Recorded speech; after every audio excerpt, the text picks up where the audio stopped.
No objection. Marata. May I now request those officers called and elected Nick Gregorio. to please stand up here in front. Yes. Teka, napay kwan.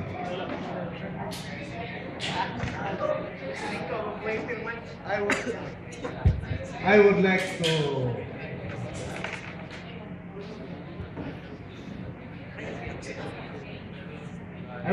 to say I would like to know that Mr. Aligado, Don Saligado, okay, sige mo siyang decline ganina. So muna himuon na mong illegal advisor. Whether elected or not, illegal advisor. I'm sorry, bro, but we are following the provisions of the bylaws. There is no advisor in the bylaws.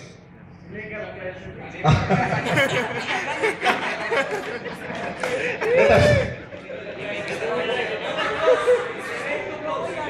Hindi. Let us not, this is a serious matter. Nasa kaligtaan tayo ng very serious discussion. Okay, anyway, thank you for that,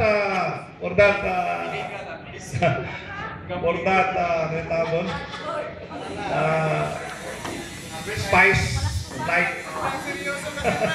The spice of life, no? We are, in all our moves, it should be followed by the bylaws natin, no? Lahat yun. Anything. Because, pag magkaroon tayo ng mga serious conditions, babalik tayo sa bylaws na naman, yun naman ang basis. Even the lawyers outside, if you will have some court cases, dito pa rin sa ating bylaws if it involves the Megans. Legal ito eh. So, ganun naman mangyayari. So, balik tayo palagi sa bylaws natin. Well, thank you so much. Si Dulce po, nabihan ka na si Dulce. Nangina pa rin ng suko ko.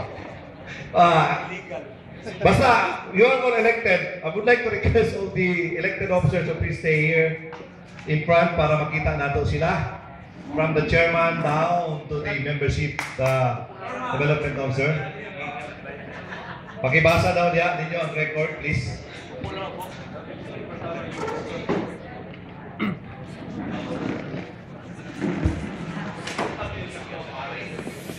Chairman Ferdinand Camacho, First Vice Chairman Kate Tentatiba, Secretary General Dachi Aisha,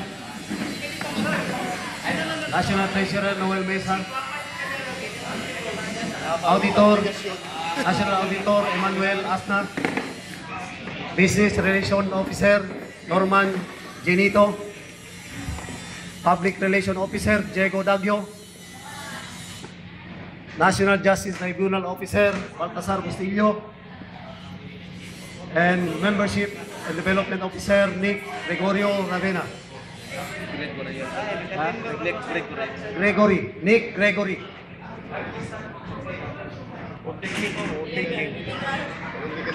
Why no?